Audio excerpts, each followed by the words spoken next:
you know, they as in, where do they want you to charge? You know, they is, you know, the government and BC Hydro and those sort of things. Home is number one, right? Your single family home, your townhome, MERB, that sort of thing. Workplace is number two, and then the public is obviously, if that's all you can get. I want to focus first on single family homes. This is and I'll explain why I'm going into a little bit more detail than you might be used to. Single family home, as a contractor, we have to do a demand calculation. So that includes a basic wattage of your home, you know, adding a wattage for your stove or your range. There's a 25% for other items that are over 1500 watts, such as your dryer, hot water, hot tubs, those sort of things, your heat, we have to add into, and then your EVSE, which is your electric vehicle service equipment. That's rated at 100%, that we have to kind of put that into demand calculation. So in a 100 amp home, it's 24,000 watts. That's what it equates to. 200 amp home is 48,000 watts. Now, why is this important to kind of point out? It's a fairly easy calculation for a lot of people with 100 amp homes to kind of go, do I have enough power or not? Most of the time, you do not. Now, and this is the misconception. Everyone is probably seeing this sort of plan sort of thing, in the sense of you have a panel on the left going to a load saver or load miser device that will separate the power from the range or your stove or your dryer, whatever it may be, to your charger. Now, this is not many people understand this fully, even electricians. And this is why we find ourselves, I'm just going to share something else with you. Just bear with me. Where is it now? There we go. This one. We'll share that one with you. Okay, so like I said, here's a basic design for 100 amp service, right? Not very common for 100 amps. A lot of people in single family homes have 200 amps, fine. But sometimes you do. Well, if you add all this up, you have a basic load of 5,000, you have stove, you have 25% items at 2,000. The original amount is 8,000, so it's derated to the 2,000. You have a heat of 10,000, that's baseboard heating, whatever. So you have a total of 23 kilowatts. So it's close to your maximum of 24 kilowatts, right? So you're like, well, I don't have enough power for an EV charger now. Oh, I'll just put a load miser on my range. You cannot do that, because let's say we take the stove off at 0, but we have to, according to code, have to add that 6,000 into the 25% area. You add in the EVSE, you're over your service rating. So this is a common misconception that a lot of uninformed just consumers say, oh, I'll just get this load miser. I can just take my stove power off, or same thing, when you look at a dryer, it's the same thing. If we put it on the dryer, you're just transferring the power, but you still have to add 100% of your power for your charger needs.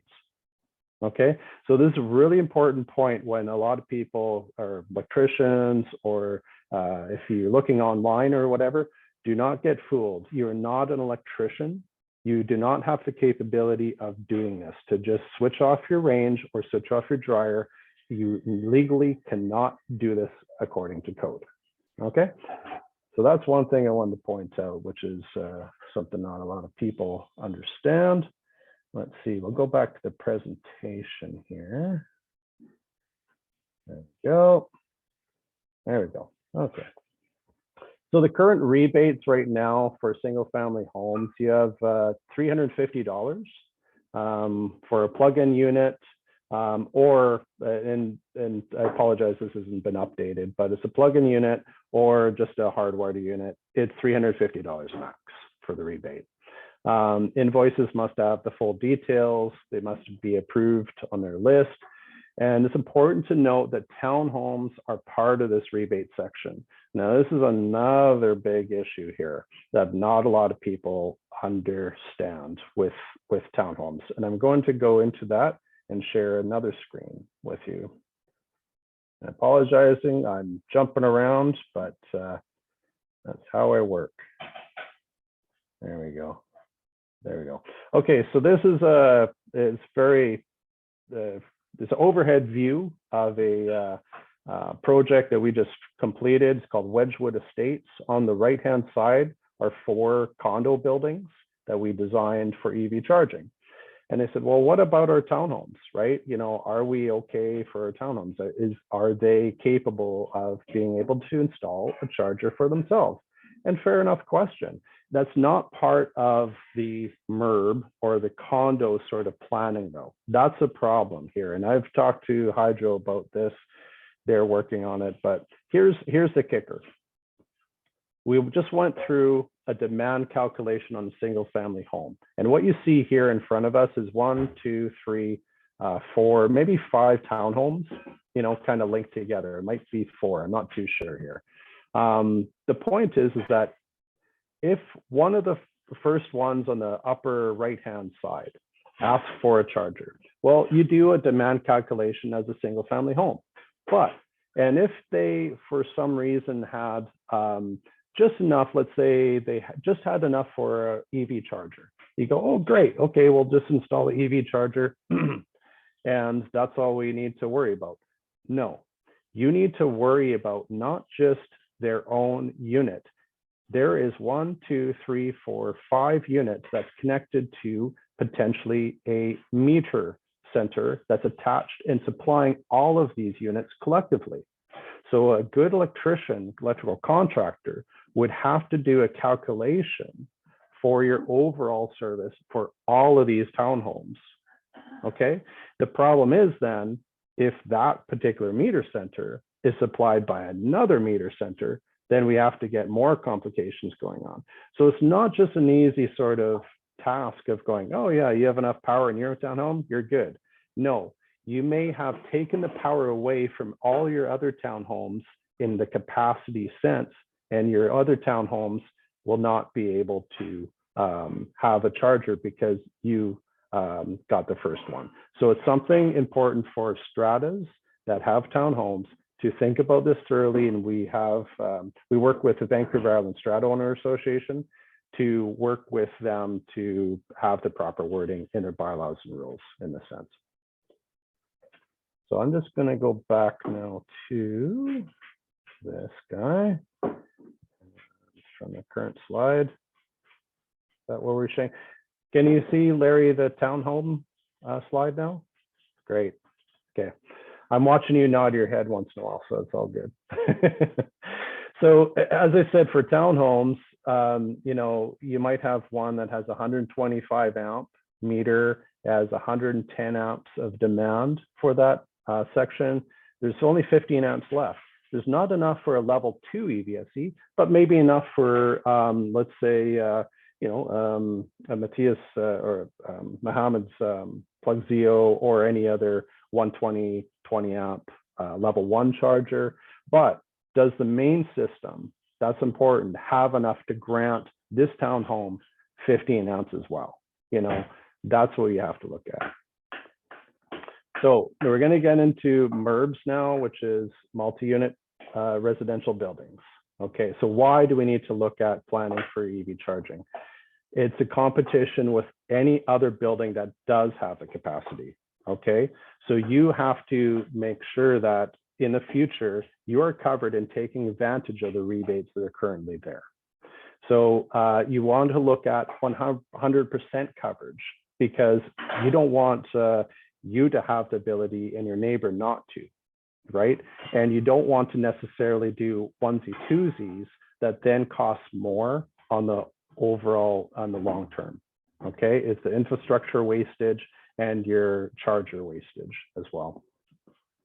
And if you do onesie twosies, you're going to use up more power than just like 8 to 10 times your capacity than doing a properly structured 100% coverage infrastructure of all your units in your parking area.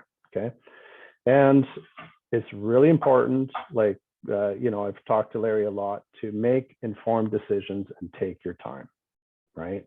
Do not make rash decisions. Make sure you fully understand that and educate your strata properly. Okay, so there's a lot of rebates. The important thing is, though, is to look at 100% distribution for EV charging.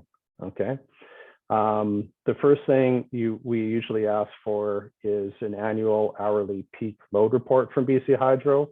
It's useful, it's needed information to show us what your capability is electrically.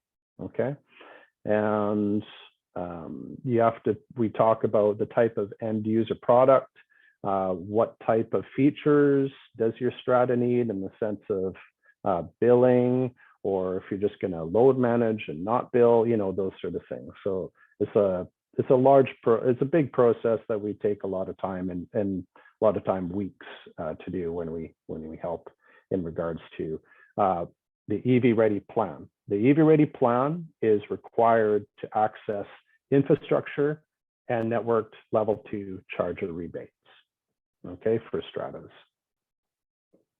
So this is the example of a peak load report. They've changed their way of doing things now. They're not even giving us this data anymore. They're giving us a peak, one data point for the year, which is pretty annoying because it's nice to see these peak and valleys. So on the left side where you see the highest peak of 80, that's 80 kilowatts, that could be in the coldest time of the year, right? That's usually when your heat kicks in. That's when you use the most energy usage, right?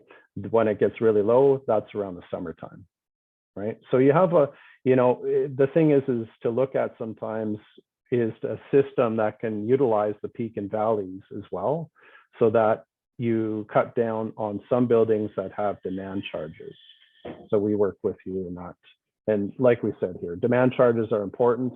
So you use the most power, in the morning when you're getting ready, and it kind of decreases around 6 o'clock or let's say 8 o'clock, 9 o'clock, and those are the peak and valleys we're talking about that could be utilized so that you're using the most power, but not increasing the power needed for your EV charging.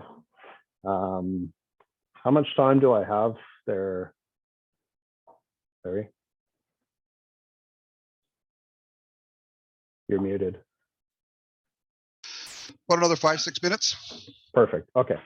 So part of the initial assessment is looking at your physical room, the equipment in the electrical room to see if it can be added to. Can we add a unit power to come off of and supply EV charging? We look at the current demand, like I say, in the sense of the peak hourly report. Look at drawings, location of your chargers. Will there be a general contractor needed to do the eventual work? Those sort of things. Usually we design it, and we can do all of those. We can kind of work as a general contractor ourselves, and many other electrical contractors as well. So why design your EVSE system, in a smart way? Well, on the right-hand side is if it's properly load managed, which means that you're using the least amount of power and you're sharing it between a number of chargers so that you don't need to supply on the left where everything is dedicated, the amount of wires and pipe work and those sort of things, make your costs go astronomical. Whereas the statistics are that if you share it between let's say one circuit for 4 chargers, statistically, you're only going to have 1 or 2 people using it at any one time. That's just how it works, because unless you're in an area where you're going to commute a lot, you'll cut down on that sharing. But normally in most places, if you have, let's say 4-to-1 sharing, you'll have 1 or 2 chargings. So you'll always get a good charge. And if you're traveling 30 kilometers a day on the average, you only need to charge for an hour or 2 to get that, right? So, and this is just showing, from studies that we've done with people in Vancouver as well, that, a full charge on a circuit is up to the top 6 kilowatts. But most of the time, no matter, you know, how many stalls you may have, you're usually sitting at, you're getting more than half of the average for the power wise. That's just kind of reinforcing that. But it is important that, you know, when we do an EV ready plan, and like I said, there's a lot of nuances here that we're not going to talk about, but, you know, our EV ready plan is like 30 pages long, let's say. We have a summary document that's 11 pages long. You know, there's a lot of detail here that we have to look at in the sense of, if you're in Chilliwack, we're going to design the number of sharing very low, because we know you're going to be commuting a lot into the mainland, into Vancouver, that sort of thing. But if you're in downtown Victoria, we design a 6-to-1 load sharing, right, on a 40 amp circuit, because that's all you need. You don't need to travel very far. So again, if you have the EV ready plan, then it allows you to go into the infrastructure work. Obviously, you know, we would have visited your strata and made that assessment. Are you using all the available power, or just, you know, in the peaks and valleys, or are you just adding to the peak sort of thing? You know, so what are you able to do? Is the electrician doing the design, suggestions? Are we, the type of charger itself, are we helping with that? The GC work, and all of this, though, information and discussion, like for example, what we do with the EV ready plans, it's usually about a 6 week process at the moment. That's a lot of time that we spend talking, going back and forth with the strata to make sure that the hydro requirement is providing one solution in the EV ready plan. So we get down to that one point. And just recap here. In regards to the EV charger themselves, you have to watch for annual costs. This is something that all chargers have if you want to have a billing system to be managed by them, right? So it could be between $15 and $20 a month, or $200 a year. Now, it might sound like a lot when you look at it monthly, but again, if you look at the costs associated to what you're paying for energy in consideration to gas, it's still, you know, 20% of what you would be paying, right, altogether. But it is something to consider. If you travel 30 kilometers a day, that equals about hydro cost about $20 a month. Okay, and if you add another $20 a month, you go, oh, geez, that's double what I'm paying, right? So if you have a small amount of chargers that you're looking to install in your initial build, you can maybe just share the cost. Just say, oh, you paid $20, you paid $20. And you can get a vendor system, level 2 system, that can just switch the billing on when needed, right? Hourly costs or usage costs are important. All units, if they're monitoring for billing, will charge a 10 to 15% user fee as well. Design it efficiently. Like I said, that's part of the EV ready plan. That's part of what we do anyways, or an engineer. You don't need, you can either have an engineer or an electrical contractor do an EV ready plan for you. And another important point here that I'll just end off with, because I think this is the last slide, is not a lot of people know this, but we working with the industry to make sure that the stratas know that are MERBs know about carbon credits, because, and I'll just bring this up, just bear with me there. Oh, wrong slide there. Where are we here? There we go. Back in August, they announced that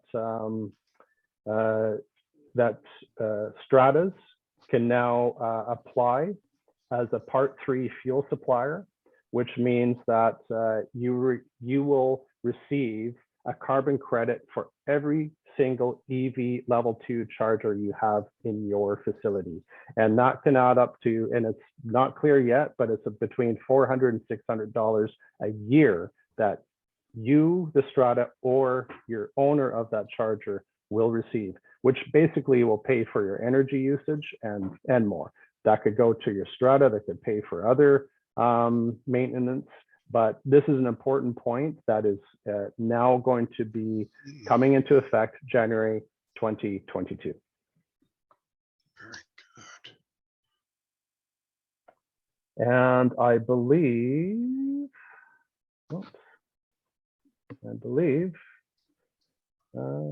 that is it. That's me. Awesome. Thanks, Lee. Are there any questions for Lee?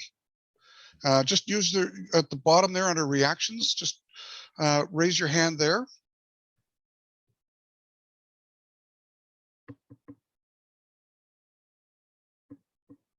And just gonna switch my view here to gallery so I can see. Okay.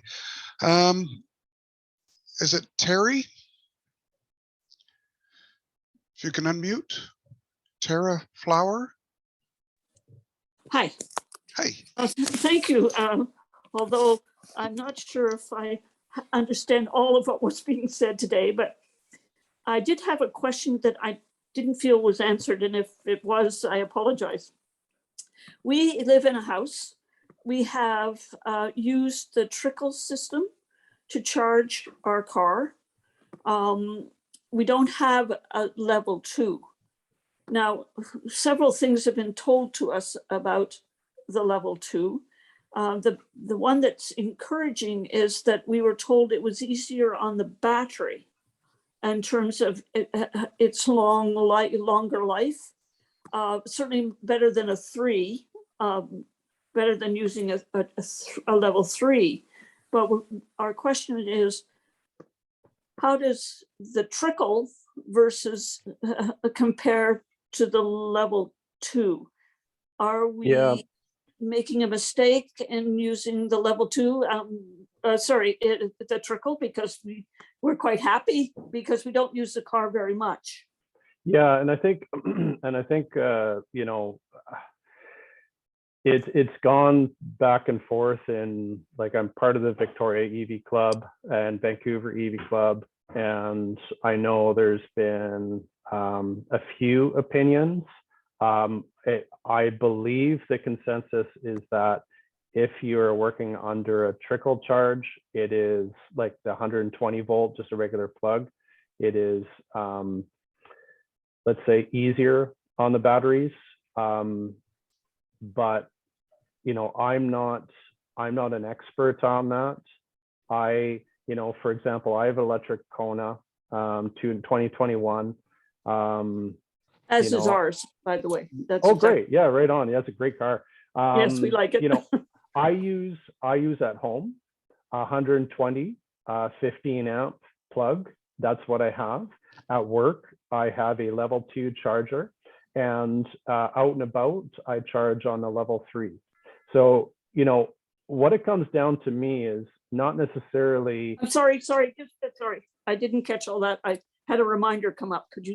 So you do use a level 3 when you're out and about. And then I use level 1, level 2, and level 3 myself. Mm-hmm. And the thing is that it's a work car. I need power.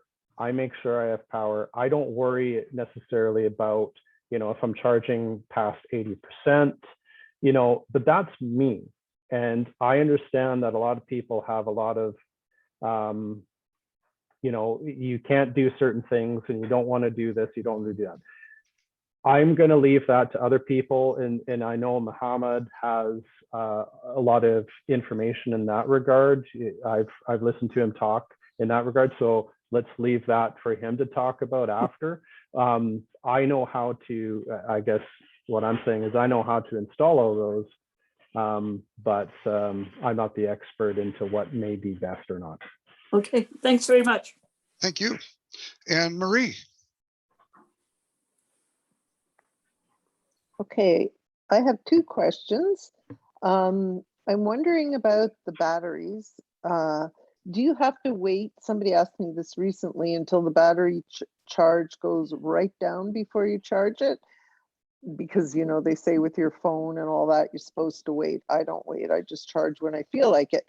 but that it can wear out the battery. What do you believe about that? Again, that's going to be a personal opinion that see, here's a note.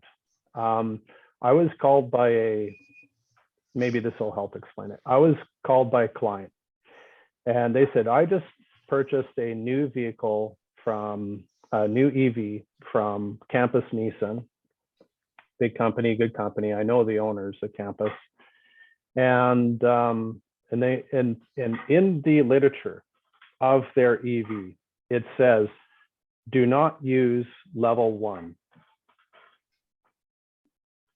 And I said, well, that is silly because that is a way of charging your vehicle. And she was worried that her warranty would be void if she did, right? They recommend not to use it, right? But so I went to Nissan and said, well, you can't say that. That is a viable charging method. And they said, yes, you're right. I'm sorry, it shouldn't have been in there. So this is a new industry in the sense of what is best and what is not best for batteries and those sort of things. There's a lot of literature, a lot of facts out there. I think the thing is that we don't necessarily know all the facts maybe yet. I would not charge down to, well, let's put it this way.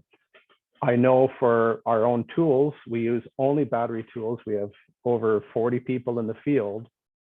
And, the best thing to do is use it until it's dead and then charge it all up again. But I don't want to be at 0 kilometers. That doesn't work for me. They're not designed for that. They're designed for using and living it. Yeah, it's kind of scary. I was with a friend in an electric vehicle in the pouring rain, and his phone had died, and now the battery was almost dead because he was waiting till it was really low to recharge. So there we were about to stop in the middle of the highway in the pouring rain, and we couldn't charge. And I thought, this is insane. Yeah, But no. Yeah, it's not. A car is meant to be utilized. It's not meant to be coddled. It's a tool. Yeah, that's how I view it. So how long do these batteries last? Do you have any idea? Like, I talked 5 to years? I've talked to the president of the Scrap It program, who had a lot of opinion of that. I can't remember his name. I apologize. One of the things which is a fact that is slowly coming to point is that governments and regulations aren't caught up. The government has not created regulations so that the recycling depots that anyone knows, the local recycling depots, do not have the legal capacity to be covered by insurance to touch your car battery right now. Right? There's a lot of catch up going on. How long do the batteries last? My family's one that they had for a few years didn't seem to last very long, but I don't know. Okay, they're getting better. Okay, thank you. I know it's a difficult question. My last one is, I'm really interested. You said you have a 2 or 3 hour, 2 hour, I guess, presentation. How would we go about seeing that? Because it seems to me like there would be a lot of really good information in that. And as a strata, we really need to educate ourselves, and Larry's doing a great job, but we want to get as much information as we can. So what would you suggest? Oh, just reaching out to me. Yeah, I apologize. You're with this. You're the president of the strata that Larry is part of. Yes. Yes. Yeah. Longwood.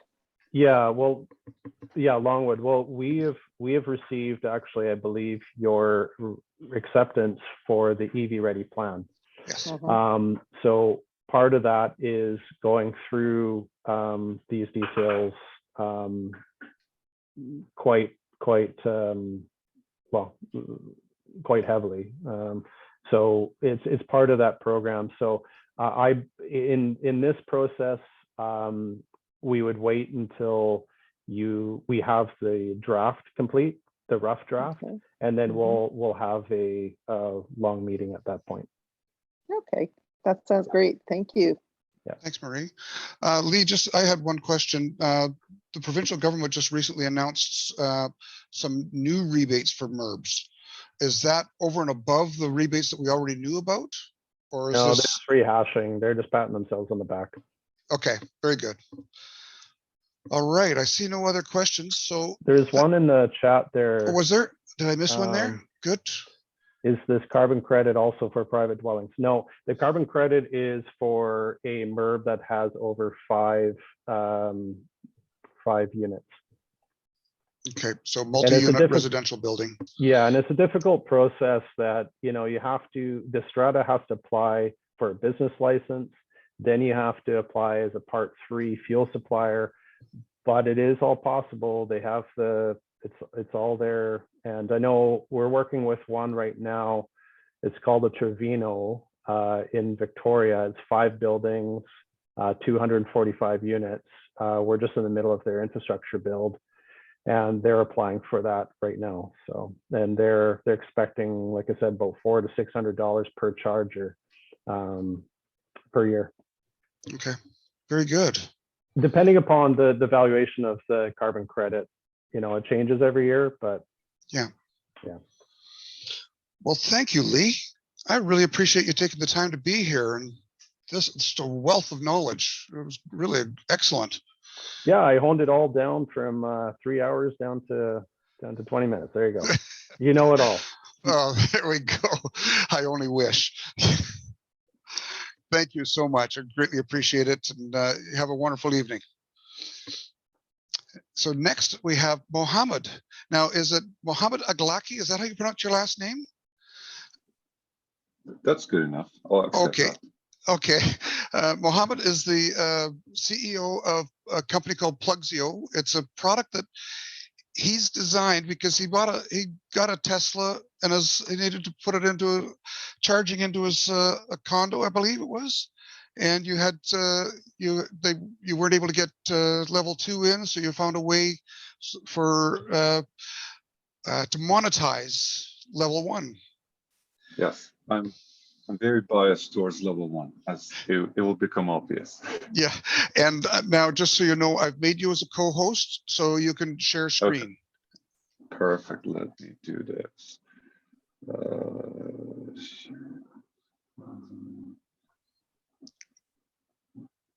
Okay. Here we go. Okay, can everyone see my screen? Yes. Okay. Perfect. So, Larry, thank you so much for inviting me to this presentation. Yeah, as you mentioned, I'm the co-founder and CEO of Plugzio. Plugzio was born out of the problem that I had. I bought a Model 3. I actually had the 3rd Model 3 in BC. I have the pictures to prove this. And I had the celebrity status for like 3 weeks, and now almost everyone has a Model 3. It was fun to have that thing, like everyone was pointing at my car, that's the Model 3. But the problem was I came to my apartment complex and the strata was like, you can't plug into the outlet, who pays for it? How do we track it? But a lot of problems came by, and I did a lot of research on what charging is available, and all the solutions out there were extremely complex and expensive, and it really demanded that 3-hour meeting that Lee has, like how to understand any of those. So I made a mission for our company, because Plugzio is actually our 2nd product. We were incorporated in 2016. Our first product has to do with parking management solutions. So every time you pay parking downtown Vancouver, you go through our systems in the background. So we said we're already in the parking business, so let's create something that is extremely simple. And that's how Plugzio was born. So during this presentation, I'm going to go through 5 facts about electric vehicle charging in general that are not mentioned anywhere, and they're very important. Everyone needs to know about them.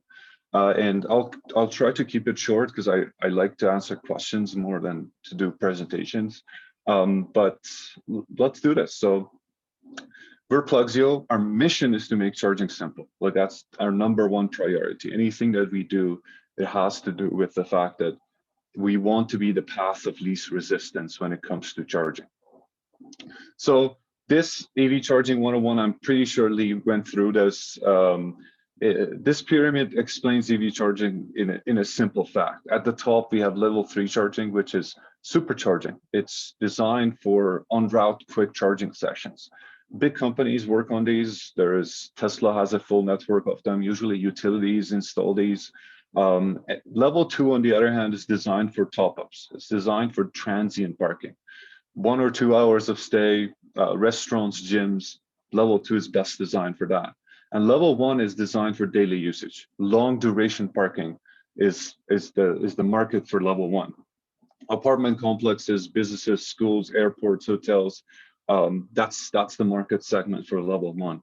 And if you survey people on what type of a charger they want, obviously they're going to go with the highest power. Like there's no surprise there. If you survey people whether they want a house or a condo, and there's incentives involved, if you choose either or, obviously people are going to go for a house. Like it would be dumb to not get money from the government for a bigger thing. But as soon as you show them the prices involved in each of these stages, that's where they start reconsidering. That's where they do the cost benefit analysis. So during this presentation, I'm going to go through a little more detail about each of these. I'm going to start with this. So by now you've probably heard that it takes hours to charge an electric vehicle. You're past this step probably, like a lot of you already have an EV, but this is a very little known fact that it takes your vehicle several hours to charge, not you. And your vehicle is parked 95% of its lifetime. And that's 22 hours in a day. And a vehicle at rest is a charging opportunity. Just plug it in. And in addition to that, electric vehicles only have to fill up what they've used during the day, not the entire battery. So the next time you see these charts on how long it takes to charge a vehicle from 0% to 100%, that's gas mentality. Gas mentality is you go 0, you go to a gas station, you fill it back up. Electric vehicle owners are like bumblebees. They go from charger to charger to charger. So it's never 0 to 100%. Those numbers are absolutely fake. They're like far from reality. Like it's not the way you should calculate electric vehicle charging.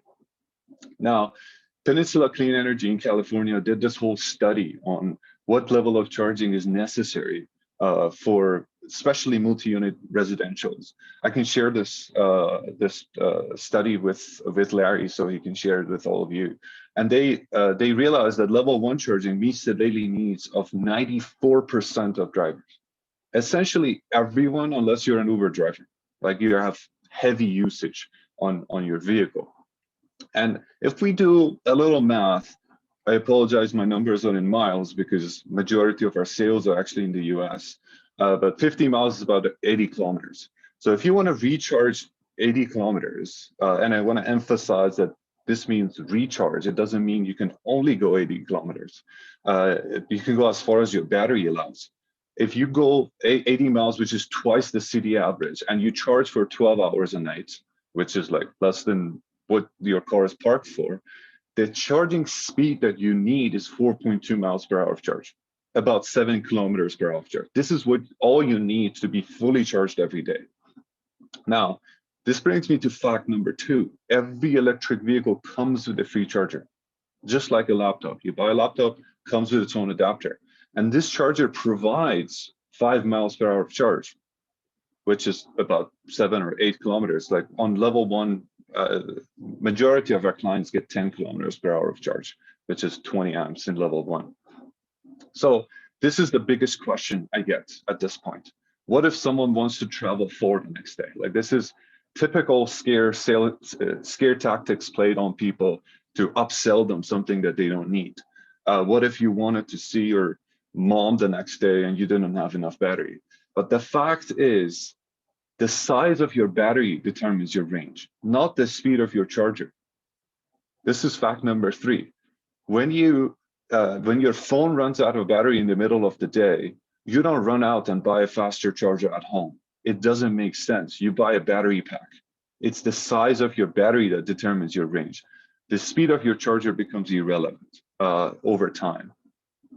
So, but there's a problem, because if you take your charger that comes with the vehicle and you plug it into a property, there are outlets everywhere. By building code, there are outlets in apartment complexes, there are outlets in almost every garage. The cost of electricity goes to the property and not you as the user, because electricity was not designed to be shared. And this is a huge problem, because not only properties are bleeding money, I get a lot of phone calls of other residents unplugging chargers. They're saying, you're not paying for my gas, why should I pay for your electricity, right? It's a fairness problem as well.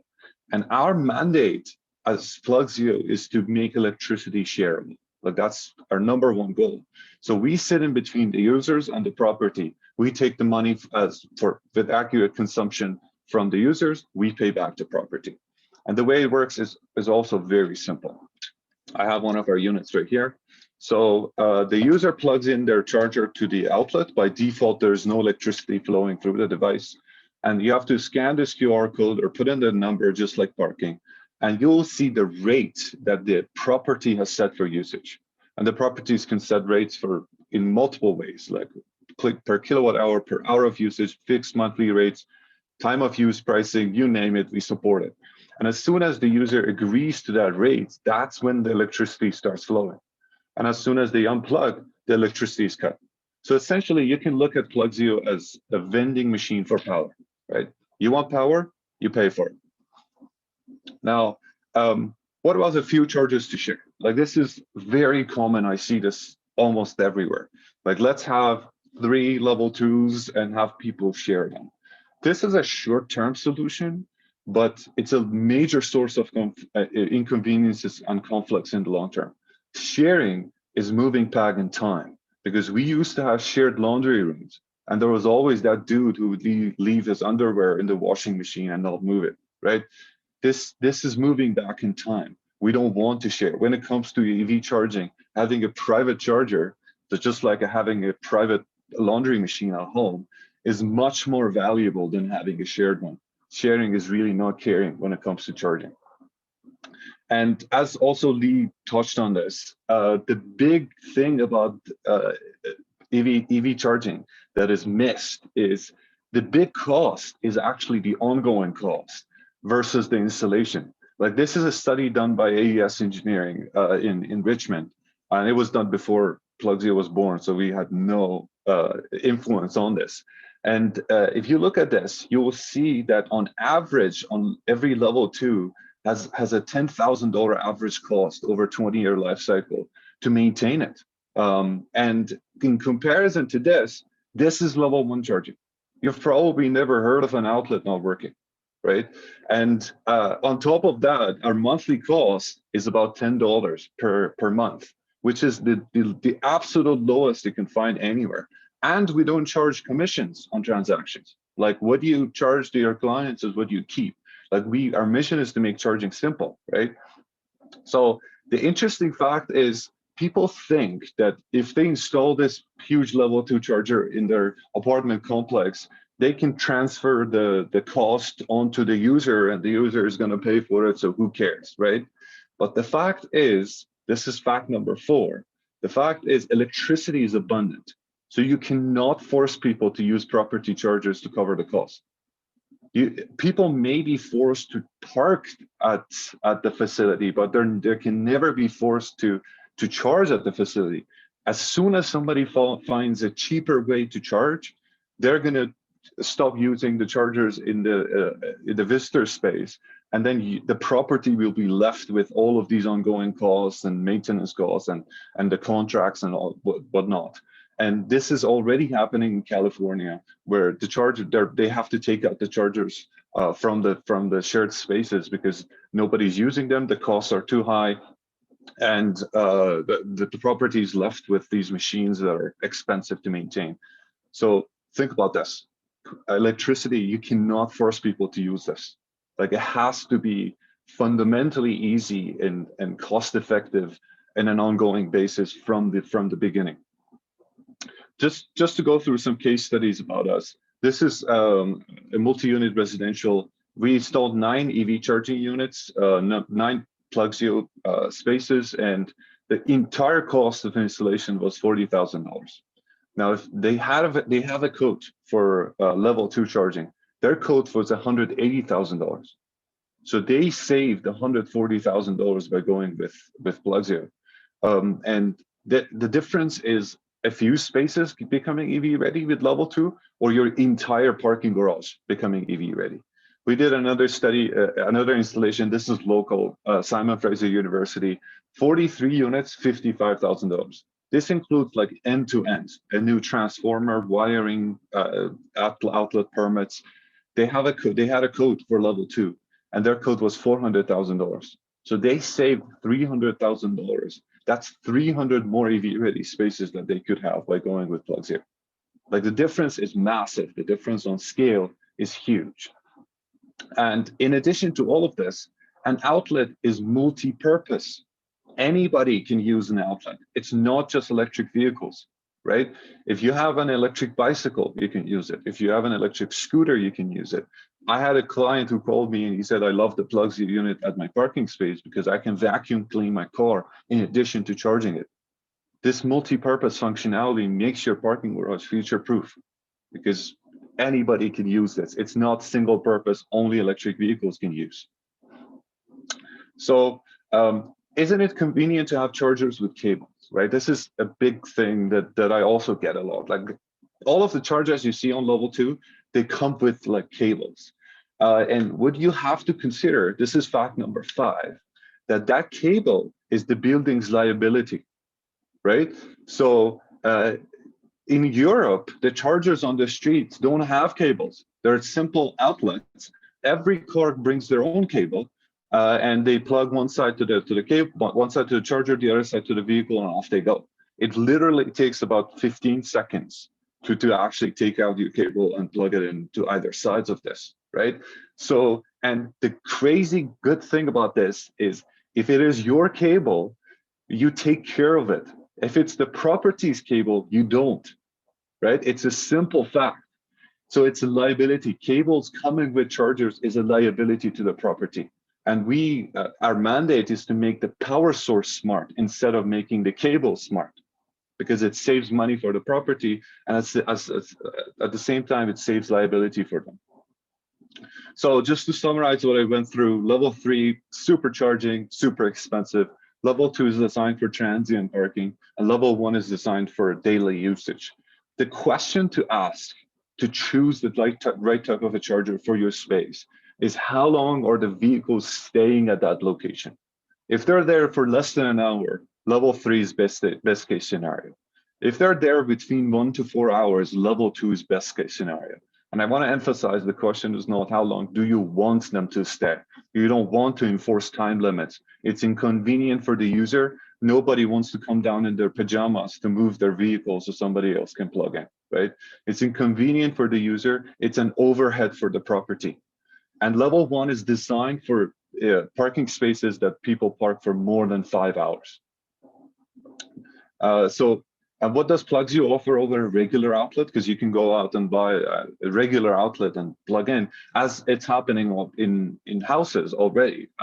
So what we offer is consumption tracking. So you can monitor consumption and apply for rebates, as Lee mentioned. Right now, rebates are only for level 2. There are many conspiracy reasons for that. I'm not going to get into those. But later on, level 1 will be included. Like, it's just a matter of time. And you can export the data for tax purposes to report like what you've used in terms of energy. In addition to that, this is the big piece: automatic billing.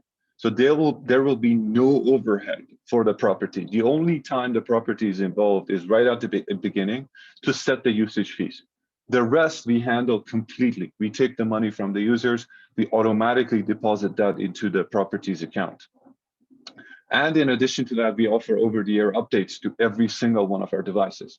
So as the technology improves, the product also improves. So later on, if you have your property on a building management, like a power management solution on your property, if the demand of power in your property is high, we can dynamically shut down power to the outlets to bring down your demand charges, right? So the technology improves with us. So you're not ever left out. And this is my last slide. 3 main reasons people choose us. We're affordable. We're 1/5 of the price of the competition with the same feature set. We're simple. There's no training or unnecessary permits involved in our installation. This is a simple outlet. It's actually licensed as a controlled outlet. Not only the installation of this is easy, the maintenance of this is easy. If the charger goes down, you have to call a specialized electrician from the company to come maintain it. If this goes down and we can't fix it remotely, we just send you a new unit, and any electrician can replace this. Like, there is no complexities involved. And the last piece is we're scalable.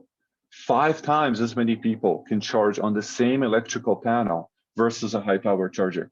And power is a scarce resource in every property. There's only limited amount. 5 times as many people can use that limited amount versus a high power charger. Like, what I find very ridiculous is people choose high power chargers, and they, which are expensive, then they pay even more money to have that load balance to bring that high power to low power. Why do we do that? Like, why don't we start with low power to begin with? Like, the example I give always is, if you, in Napoleon times, if you knocked on somebody's door and said, I have a technology that makes your horse eat faster than the other horses, you would just shut the door on them, because you're like, my horse is here all night. Why would I need to force feed it so it can eat faster? It's here all night.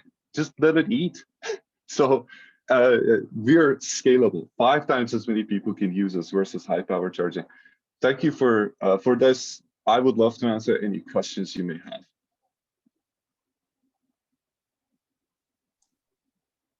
Can you just tell us more jokes like that?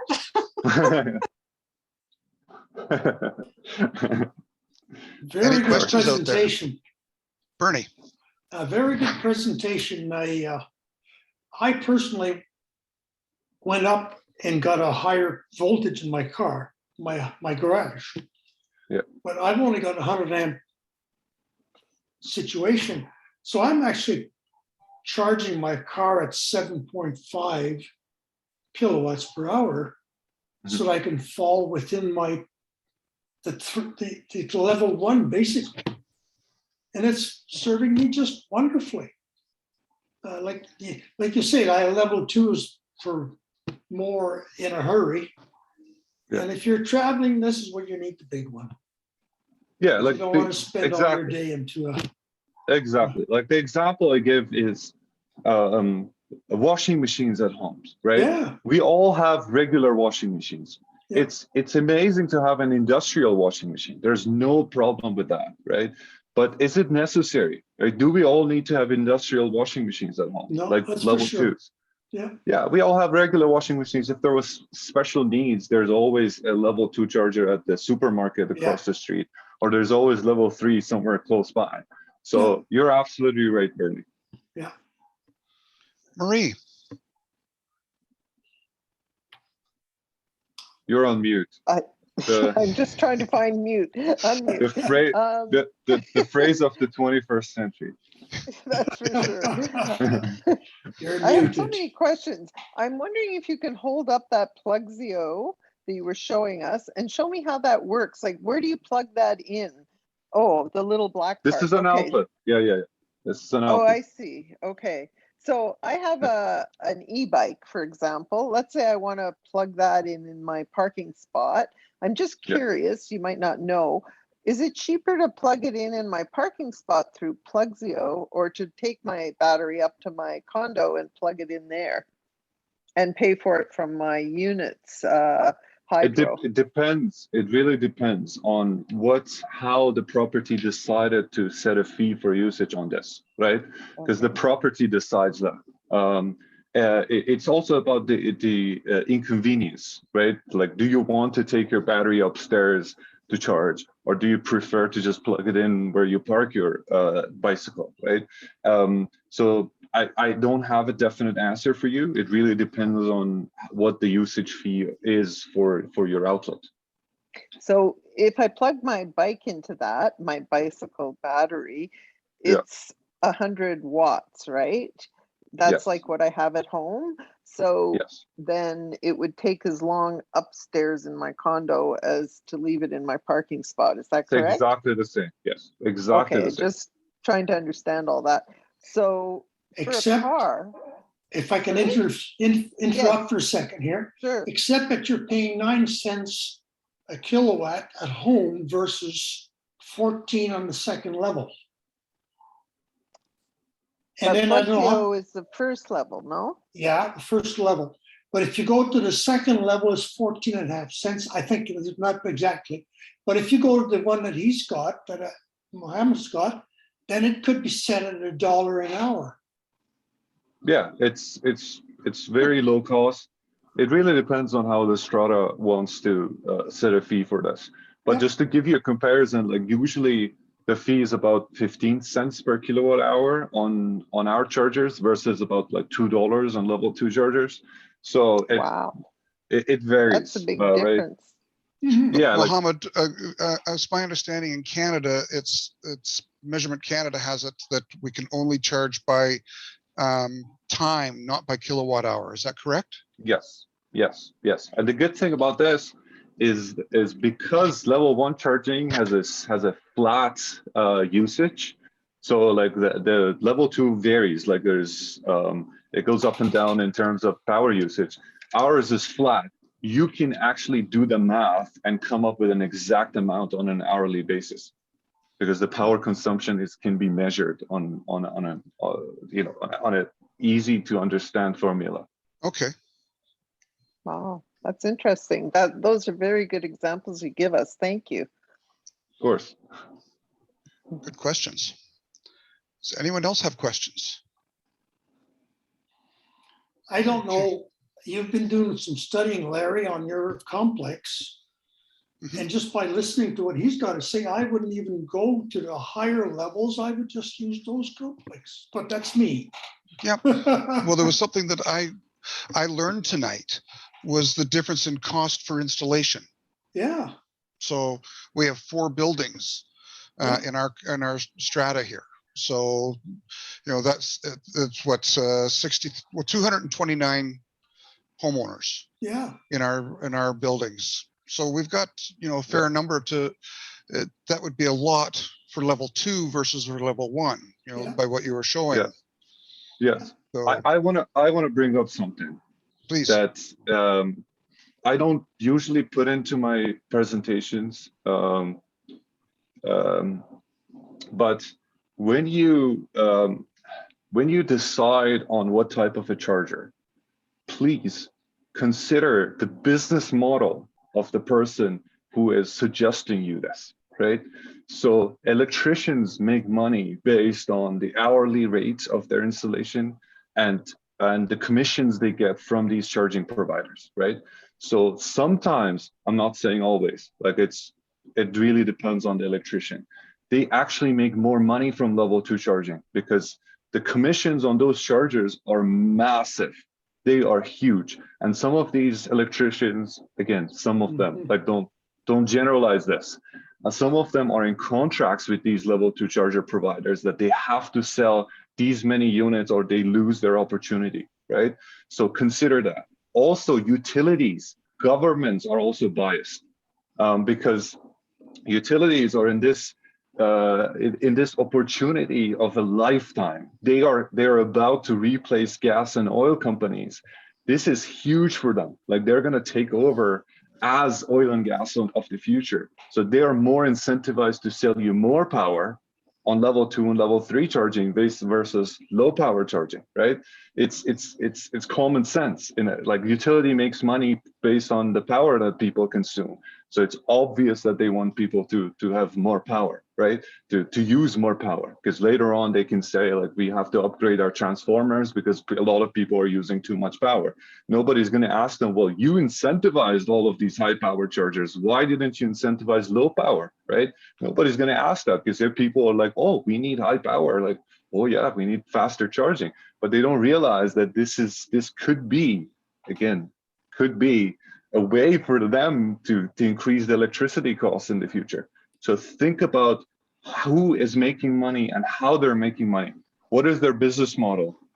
Before, like, ask your electrician, how do you make money from this, right? Do you get commissions from these charging companies? Do you get commissions from on an ongoing basis? Please ask these questions before committing to any charging solution whatsoever. Very good. Bob, you're next with a question here. Thank you. A very interesting presentation, Mohammed. Thank you. I was interested in some of the numbers you put up on the screen, where you show the total cost for, say, a level 2 charging within a MERB versus your particular Plugzio installation. So I'm wondering if we were to have had, and say in our MERB, an estimate of what it's going to cost to put in the full system, against which we can sort of see what the rebate is likely to be. Is it possible to like get from you an estimate of what your system would be like in cost, so we can make a fair connection between the two to sort of see which one might offer the most economical and best alternative? Absolutely, absolutely. So just get in touch with me. I will put you in touch with our sales team. They have like a survey that you fill out. It's really short, takes you 7 minutes. And we send you an electrician. If you already have an electrician in-house, like most properties already do have electricians, we can work with them. We can send them information that they can give us, like what the load studies are done. And we will guide you through the process. So please get in touch with me. And I'll make sure that we give you an accurate estimate for your specific unit. Thank you. Thank you, For Bob. sure. Good question. John. Yeah, hi, Mohammed. I didn't get to hear the entire presentation. I was occupied with something else, so I apologize if you already answered this question. But when I look at your tools, it seems to me that they're level 1 outlets, that what you're using. And are you able to have, let's use 10 chargers as an example. Are all 10 being charged simultaneously, or are you chaining through the units so that number 1 gets some power for a while and then you switch to number 2 and then number 3? Can you just roughly explain how that works? No, it's private charging. So you will have a dedicated line to your parking space that you can use forever without limitations, right? This is the most convenient way to do this, because if you start getting into sharing chargers and getting into we can do all of that. Like our software can support time sharing or all those like fancy features, but I don't promote them at all. Because think about it this way: if you're charging your phone at night, you don't want to have this policy that you and your spouse, each of you only get 3 hours of charge on your phone. Like if you're plugging into an outlet, you want the power to come through for as long as you're plugged in, right? Like it's common sense. I don't know why when it comes to parking garages, it becomes like complex. No, but it's not ours is dedicated. Yeah, ours is dedicated. That's what I wanted clarity on, that when I plug in and Lori and everybody else plugs in, we're drawing down some juice at a level 1. I get that. Yes. And it's overnight, and that's plenty to top up your battery back Yes. to say 80% or wherever you have it. The other thing I bumped into, and this is an aside, it might not fit. I see the electrician's not on it any longer, but it's I have a Kia Soul, and it draws back very low power. So on level 2, tops it up overnight. My son-in-law arrived with his brand spanking new Tesla and plugged in, and very quickly he popped the breaker on my 30 amp system. So we went and we checked on it, and it seemed that it was drawing at 48 amps because it had no manners, and just sucked it down at a high speed. So and popped my breaker, and I thought, well, damn, what's this about? So I share that story as an aside because it caught us off guard. Once he had control in his car of how fast he was drawing it, he dropped it down to about 15, and it was fine.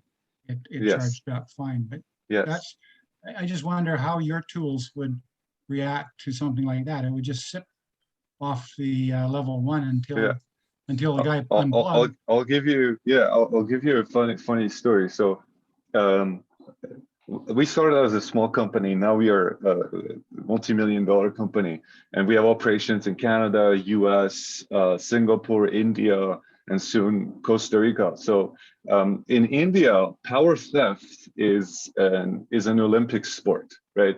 It's people like do whatever it takes to so like one of the things that we had to solve for was the fact that we cannot rely on the breakers to do their job, because chances are somebody put in a screwdriver in place of a breaker, and because like they want to use more power. So in software, we actually solve for that. So as soon as it crosses a threshold that is set by the property owner, we shut down the power, right? So we could do that. The other fact that is little known in the industry, maybe I should just include this in my presentations, is the actual electric vehicle charger is in your vehicle, not on the wall. So the one that is on the wall, it has only one purpose, and that purpose is to tell your vehicle how much it can draw, right? So it says, I have 20 amps available, and the vehicle is like, okay, I'm going to take 15 amps from that, right? The vehicle is the one that decides how much power. So the vehicle is the rude one, right? So and this is important, because when it comes to like charging per hour of usage, that becomes very complex, because like if you go to a charge point station across the city, many of them, not all of them, charge per hour, because as Larry mentioned, they can't charge per kilowatt hour. It's against the policy. But the fact is, if your vehicle cannot take the full capacity of that charger, like if the charger is like 32 amps maximum and your vehicle can only take 20 amps, you're still paying for the 32 amps, right? Because your vehicle is taking less, but the charger is like, I can give you this much, you better take it, or if you can't take it, it's not my problem, right? So this fact that the vehicle is the one that is taking control of the charge is actually very important to know. So excellent. Cool. Yeah. Okay, we've got 3 more questions here. Marie. Muted. Yep, I was just trying to get the hand down that time. There's a lot to do. Okay, so we're looking at our strata, and we have numerous spots. If we go with Plugzio, do we just wire them in, and as people want them, they pay for the finishing part? Like, I'm not sure how that works. Or do we have to put in the whole kit and caboodle in all the spots when we do this? Because many people won't want them. It'll be years before everybody catches up, right? So how would that work? Yeah, so great question. I've seen all sorts of installations, right? I've seen properties that are nice enough to bring like conduit close to parking spaces, so people can just run to that conduit instead of running to the electrical room, right? But what I have seen a lot is we work with both stratas and we work with property management companies, like bigger firms. What I have seen a lot in stratas is installation on demand. So 2 people have EVs and they want to have chargers, right? one of the big problems in a strata is you cannot approve a budget. Like stratas never have budget to do anything, let alone like electric vehicle charging, right? So what happens in this scenario is the person who wants to have a charger, they bring their proposal to the strata, and there's like this bylaw that is on our website that allows the strata to approve electric vehicle charging projects without requiring the 3/4 votes, right? This is an amendment I suggest to any strata to approve. Like it's essentially, it makes it easier for people to bring in proposals, because like major work on the property requires 3/4 votes, but this amendment actually makes the council decide on electric vehicle charging instead of the entire owner. Excellent. Right? That's So super interesting. what- You should really yeah. put that in your presentation. Good point. Yeah. So, because like we work with property management companies, they don't care about this, right? Stratas do. That's why my presentation is towards that, because property man, they own the property, they don't care, they can do whatever they want. But when it comes to that, the first person who does the installation, they pay for the entire cost of the installation. It's not much. Like usually it's about $2,000 per space. Like that's the range is that. The maximum I have seen was $3,000. So, and when they pay for that, the strata makes sure that as they are running the conduit from the electrical room, the size of the conduit is big enough so more people can actually branch off from that conduit, right? So this way, step by step, as more people install chargers, more people will have the opportunity to install those chargers, right? So the first people are going to pave the way for the rest to have an easier time to install these chargers. Right. So instead of the strata going in and doing this big installation costs and getting approvals for all of these money, you just say, okay, the first person who wants this, they're going to pay for their own installation, but make sure, because the difference is minuscule, right? The difference for the person who's installing this is like $200, because going from like a 1/4-inch conduit to a 1/2-inch conduit is nothing. Like, because the big cost of the installation is labor, the hourly cost. It doesn't matter if the person is bolting in a 1/4-inch conduit or a 1/2-inch conduit, but it matters for the strata, because the bigger the conduit, the more wires it can run through them, and the more people can actually enjoy this line in the future. So in stratas, I suggest the stepwise fashion rather than spending 2-3 years convincing that person that this is good for you. It never works. That's very interesting. And so if one person wants it or two, these are strong enough. Let's say we have a Tesla, like it'll be okay for that. Yeah. Okay. Yeah. So yeah. You drive a Tesla, right, Mohammed? I do. I drive a Model 3, and I'm always fully charged. Like, here's a fact, and I'm talking too much today. It's no, it's good. It's You're very passionate. Here's we're a getting fact. close to our end time here. So yeah. So one final fact, when people talk about speed of charge, what they really want is their vehicle fully charged the next day. When you buy a hammer, what you really want is a hole in the wall. You don't want the hammer. The hammer is a tool, right? An electric vehicle charger is a tool. What you really want is your vehicle to be fully charged the next day. That's all you care about. And you're fully charged on level 1 based on the fact that your car is always parked. So on Model 3, I've never had to use any other charger, except like when I travel far. Like if I go to Kelowna, I have to stop for a level 3 charger. And I always say, your bladder runs out faster than your battery does. So you have to stop to have some food and stop somewhere that there's a level 3, right? It's just, it makes sense. But in daily usage, level 1 is always enough for me. So Excellent. I don't want to take up all the time, but just quickly, when you're traveling far, how long does it take you to quickly charge for that stop? As long as I have to spend to eat, right?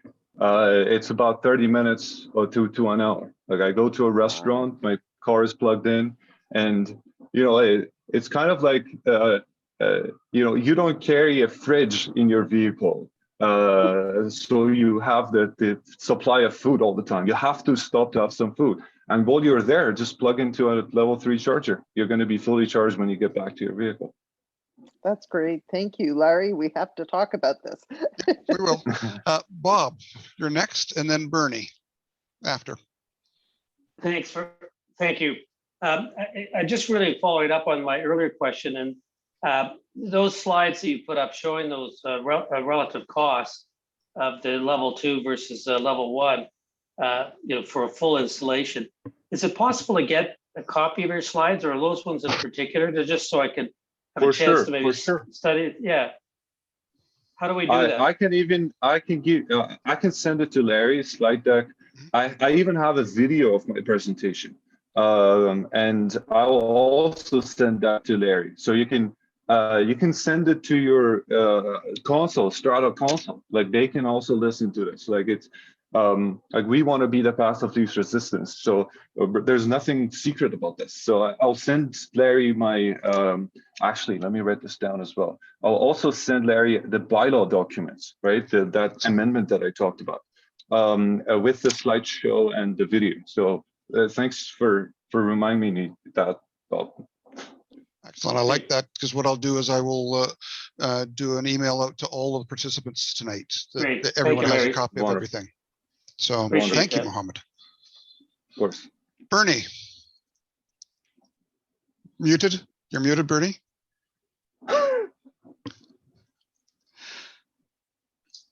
No, still muted. You can do sign language, Bernie, if you want. No, not quite. What I'm concerned about is that I seen a wall with maybe 10 plugs recent on one of your presentations there. Now, what is the wiring need for these 10 plugs? Is it 110 volt or 220?